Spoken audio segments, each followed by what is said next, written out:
Okay, welcome to the read segment today. First one, so we'll see how well it goes. The idea is to basically talk for a couple of minutes about what I like and dislike about the book. No point systems. If I like the book, obviously I recommend to read it. But let's get into it, shall we?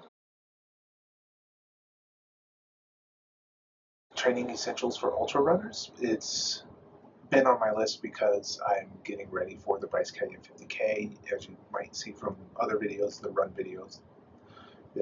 Some of the run videos that I've got on. So I read it. I've read a few other ultra running books too, and this is easily the one that I decided I like the most. It has a bunch of features that the others don't have. Even though all the books go into the same kind of detail, the Training Essentials for Ultra Runners goes into a lot more detail, a lot more science, a lot more stuff for me, stuff like for me, a geek, that I wouldn't regularly think about. It looks like this.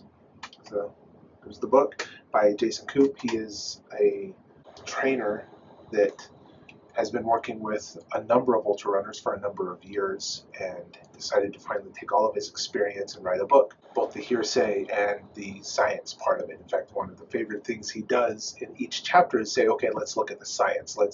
And he gives you a bunch of references and things that matter. And then he looks at the mental and emotional and how runners do and don't follow the science based on the situation they're in or the decisions they decide to make. One of the main things I like about this book is that there's so much information. I'm reading it more than once to try and glean it all. But for example, the things that I got out of my first reading are easily summarized in certain things.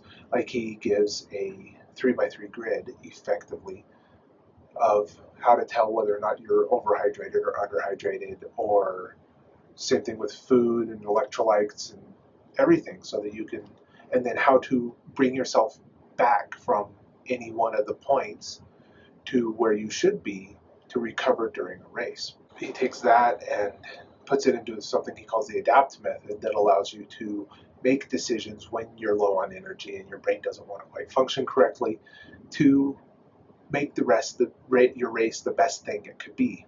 Another one of them is the training segments. Now this is kind of a dislike because he never really gives a full training plan, which is fine. It needs to be customized for the individual. But here he is talking about how all these different strategies, and you never see an example of how it's all put together.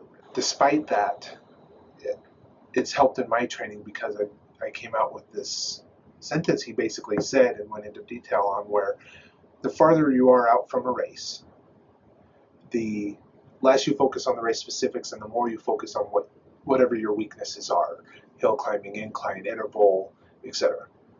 And then the closer you get to the race, the more and more you focus on specific parts of that race, or the way the race is going to work at altitude or its elevation changes, etc. And whatever your strengths are, you spend more time working on. As a final point, the end of the book talks a lot about some of the more famous ultra running distances and goes over parts of the course and how it would apply to the things that he's been talking about throughout the rest of the book. That's really cool because you get to see it in the real world and how it works and affects people. Overall, it's a very good book. It's fairly thick, fairly distancy. It's got some 350 pages. Thank you for watching, and I'm going to be making more reading segments. Got some books that I want to read that are on hold from the library, so hopefully I'll be able to get to them soon and be able to write up how I felt about those. Anyway, thanks for watching.